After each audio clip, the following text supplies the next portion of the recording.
Hello guys, how are you? My name is Shivam Tyagi. Welcome to Study Funda. So here is the current newspaper analysis of 2nd November 2021. Let's start the session. आज के हम पहली news की तरफ बढ़ते हैं.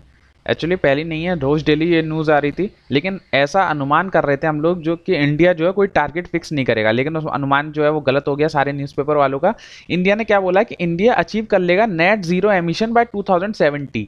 Please remember ये target क्योंकि अभी तक 2017 का किसी भी चीज़ के लिए नहीं रखा गया, तो ये 2070 प्लीज़ याद रखिएगा. नेट जीरो एमिशन कि हम कोई भी पॉल्यूशन नहीं करेंगे, इसका टारगेट हमने रख दिया 2070. किस मीटिंग में रखा गया है? तो कोप 26. ये कहाँ पर हो रही है? तो याद रखेंगे ग्लासगो. ग्लासगो ये कहाँ का सिटी है? स्कॉटलैंड की. मैं फिर से बता रहा हूँ, ये जो इंपॉर्टेंट सवाल है डायरेक्ट पूछा जाता है कि COP 26 कहाँ पर हुई है? कॉन्फ्रेंस ऑफ पार्टीज होता है. COP अगर पूछता है इसकी फुल फॉर्म, तो कॉन्फ्रेंस ऑफ पार्टी कहाँ हुई है? तो ग्लासगो स्कॉटलैंड में हुई है. हमारा टारगेट क्या है नेट जीरो एमिशन का? 2070. पहला तो इंपॉर्टेंट चीज ही हो गई. दूसरा इंपॉर्टेंट चीज हमने ये भी बोला है कि हम 2030 तक India will ensure 50% of energy from renewable. तो 2030 तक क्या करेंगे हम? जो हम एनर्जी पैदा करते हैं उसमें 50% जो है वो हम रिन्यूएबल एनर्जी से पैदा करेंगे. 2030 तक. और क्या करेंगे हम 2030 तक? हम 500 गीगावाट रिन्यूएबल एनर्जी बना लेंगे. 500 गीगावाट रिन्यूएबल एनर्जी बना लेंगे. तो दो चीज आपको 2030 से याद रखनी है. एक तो हम 50% रिन्यूएबल एनर्जी का टारगेट, या हम 500 गीगावाट एनर्जी पैदा करेंगे रिन्यूएबल एनर्जी. तो ये दो चीज इंपॉर्टेंट हैं, याद रखिएगा. ये 2070 टारगेट है, ये 2030 टारगेट है, और इससे ज्यादा कुछ याद नहीं आएगा. एक और सवाल जो बनता है, यूएन के चीफ का नाम डायरेक्ट पूछा जाता है. यूएन का चीफ कौन है? ये चेंज नहीं हुआ है, दोबारा यही बन गए. तो याद रखिएगा यूएन के चीफ जो है वो एंटोनियो गुटेरेस. बहुत सारे एग्जाम है जिसमें पूछा गया है एंटोनियो. याद रखिएगा एंटोनियो डायरेक्ट पूछा जाता है. गुटेरेस. तो ये इनका नाम है, यूएन के चीफ में. प्लीज रिमेंबर ये अपने आप में इंपॉर्टेंट सवाल है. तीन चीज इससे इंपॉर्टेंट हो गई. फर्स्ट ये है, सेकंड ये है, और थर्ड ये है. और बाकी न्यूज बेकार है, अपने किसी काम की नहीं है. आगे चलते हैं. ED attaches Punjab resort with इतना करोड़. कोई काम का नहीं है, सब न्यूज बेकार है, बस ये इंपॉर्टेंट है अपने आप में. ईडी क्या होता है? ईडी की फुल फॉर्म में बता देता हूं, इन्फोर्समेंट डायरेक्टरेट. इन्फोर्समेंट डायरेक्टरेट सबसे पहली चीज तो ये. फिर ये इन्फोर्समेंट डायरेक्टरेट किस मिनिस्ट्री के अंदर आती है? तो बच्चे कंफ्यूज हो जाते हैं कि जितनी मिनिस्ट्री है, जैसे NIA हो गई, ये नॉर्मल जो भी है वो MHA के अंदर आती है. लेकिन जो इन्फोर्समेंट डायरेक्टरेट है, ये इसका काम क्या है? जितने भी इकोनॉमिक से, जो भी पैसे से रिलेटेड जो भी क्राइम होते हैं, वो ये सब चीज देखती है. तो किस मिनिस्ट्री के अंदर आनी चाहिए? वैसे तो ये MHA के अंदर आनी चाहिए, लेकिन ये आती है मिनिस्ट्री ऑफ फाइनेंस. याद रखेंगे, मिनिस्ट्री ऑफ फाइनेंस के अंदर आती है. एक चीज आपको ये याद हो गई. ये क्या क्या केसेस देखती है? तो मेनली ये 3 केस देखती है मेनली. वैसे तो बहुत केस हैं, याद रखिएगा जो मैं यहां लिखवा रहा हूं. एक तो फेमा, ऐसे याद कर लीजिएगा, 1999. दूसरा है PMLA, ये शायद 2002 का होता है. और एक है फ्यूजिटिव ऑफेंडर करके बोलते हैं. मैं भी सब समझा देता हूं आपको. इसका शायद 2018 या 16 है, यार कंफ्यूजन है, देख लेना.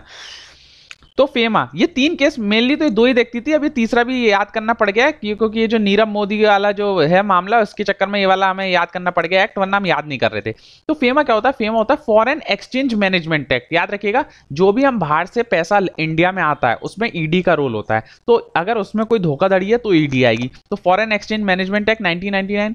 ये PMLA क्या होता है? Prevention of money laundering. जो हवाले का जो पैसा इधर उधर घूमता है ना, तो वो इसमें आता है PMLA में. प्रिवेंट, ये हवाले की बात हो रही है तो PMLA लगेगा इसके ऊपर, prevention of money laundering act 2002.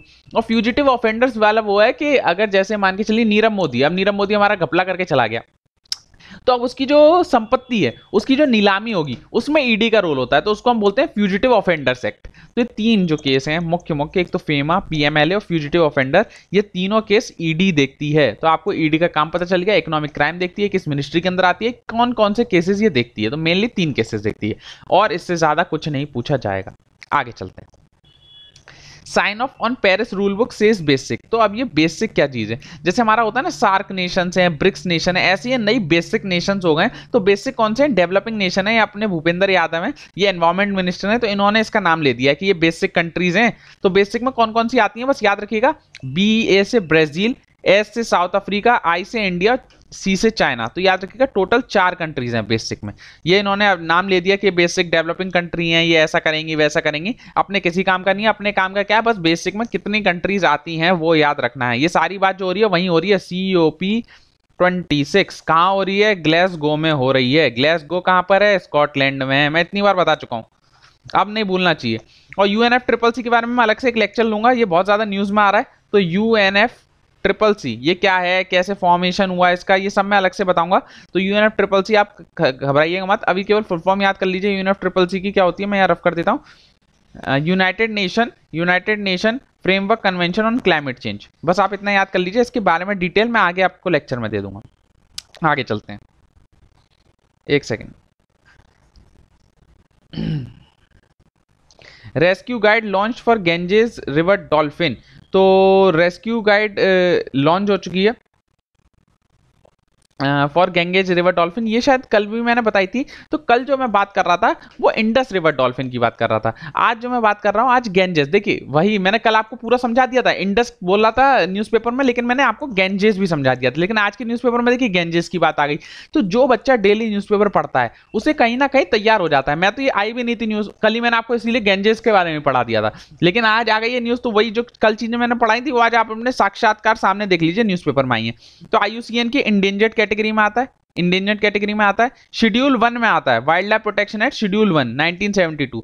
अच्छा आज का सवाल है शेड्यूल 5, जो शेड्यूल 5 है of wild life protection act 1972, उसमें क्या आता है। वेरी इंपॉर्टेंट, शेड्यूल 5 अपने आप में इंपॉर्टेंट है। तो schedule 5 of wild life protection act 1972 में क्या चीजें आती हैं। जैसे शेड्यूल 1 शेड्यूल 2 में वो वाले एनिमल आते हैं जिनको हम हंट कर सकते हैं, शेड्यूल 3 शेड्यूल 4 में वो आते हैं जिनको हम हंट कम कर सकते, मतलब जिनको हम, वो 1 2 में आता है जिनको हम हंट ही नहीं कर सकते, 3 4 में आता है जिनको हम हंट कर सकते हैं। ऐसे 5 में क्या होता है आज आप मेरे को सब बच्चे बताएंगे। तो शेड्यूल 1 में ये जो गंजेस डॉल्फिन है ये शेड्यूल 1 में आती है, शेड्यूल 1 जहां पे स्ट्रिक्ट होती है सब चीजें।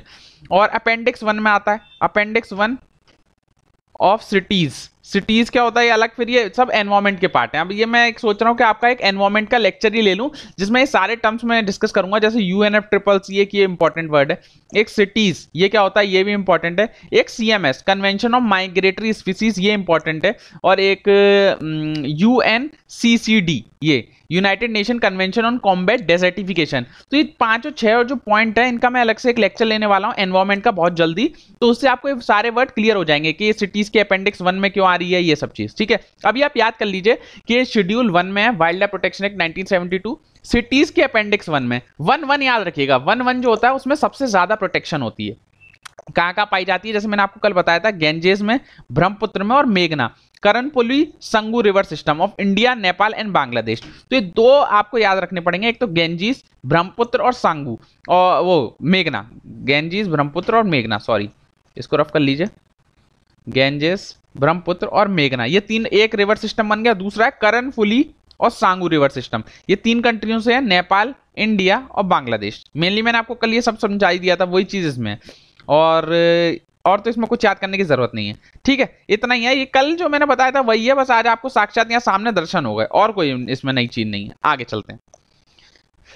अक्टूबर manufacturing activity quicken job losses persist PMI, इसमें कुछ याद नहीं करना है, बस ये PMI क्या होता है। PMI की फुल फॉर्म याद रखनी है, एक तो परचेजिंग मैनेजर इंडेक्स, ये हर मंथली निकाला जाता है। ये बस ये बताता है कि हमारे देश में जो मैन्युफैक्चरिंग इंडस्ट्रीज हैं वो कैसे काम कर रही हैं, वो अच्छी चल रही है, उनका ग्रोथ रेट क्या है, हर महीने के महीने निकालता है। कौन निकालता है बस आपको याद होना चाहिए। तो एक जैपनीज फर्म है, ऐसी करके आएगा, जैपनीज एक फर्म है जिसका नाम है निक्की, ऐसे करके है, वो निकालती है। बस आपको याद रखना है परचेसिंग मैनेजर इंडेक्स, ये मंथ की मंथ निकाला जाता है। कौन निकालता है, तो एक जापानीज फर्म है निक्की, वो इसको निकालता है।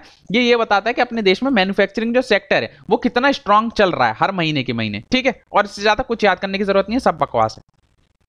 तो आज की न्यूज इतनी थी। I hope you like my lecture. भाई देखिए, मैं ज्यादा से ज्यादा 10 मिनट का वीडियो लेक्चर बनाता हूं। अगर आप अपने डेली के 10 मिनट नहीं दे सकते अपने CA प्रिपरेशन में, तो फिर आपका मतलब मेरे को नहीं लगता कि आपका सिलेक्शन होना भी चाहिए। अगर अपनी जिंदगी के आप 10 मिनट भी न्यूज़पेपर नहीं पढ़ रहे हो, क्योंकि बच्चे तो न्यूज़पेपर पढ़ते ही नहीं है। अगर आप न्यूज़पेपर खुद से नहीं पढ़ सकते, चलिए माना, लेकिन यहाँ पे आप 10 मिनट 15 मिनट तो आप दे सकते हैं ना। अगर अपनी प्रिपरेशन में आप 10-15 मिनट केवल न्यूज़पेपर को नहीं देख रहे, तो मेरे को नहीं लगता कि आप सेकंड पेपर में कुछ लिख भी पाएंगे भाई, क्योंकि सेकंड पेपर में आपके थॉट्स जो मैं यहाँ बोल रहा हूँ वो आपको कहीं ना कहीं आपके माइंड में कहीं ना कहीं स्टोर रह जाएगी चीजें। यहाँ सब चीज पेपर 1 की मैं नहीं पढ़ा रहा हूँ, मैक्सिमम चीज तो पेपर 2 की आती है। अब जैसे कोई भी आप पे मनी लॉन्ड्रिंग का आएगा, तो मनी लॉन्ड्रिंग के बारे में आपको ईडी का पूरा रोल पता चल गया कि ईडी का हमें कैसे यूज करना है। फ्यूजिटिव एक्ट के बारे में हम लिख सकते हैं, कहीं पे भी नीरव मोदी की बात आ जाती है, या बाहर से पैसा आ रहा है तो आप PMLA का लिख सकते हैं, ईडी का रोल पूरा एक्सप्लेन कर सकते हैं।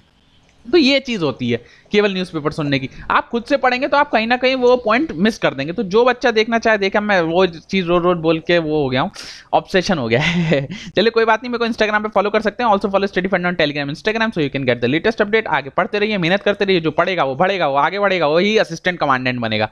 सो take care, signing off today, bye bye.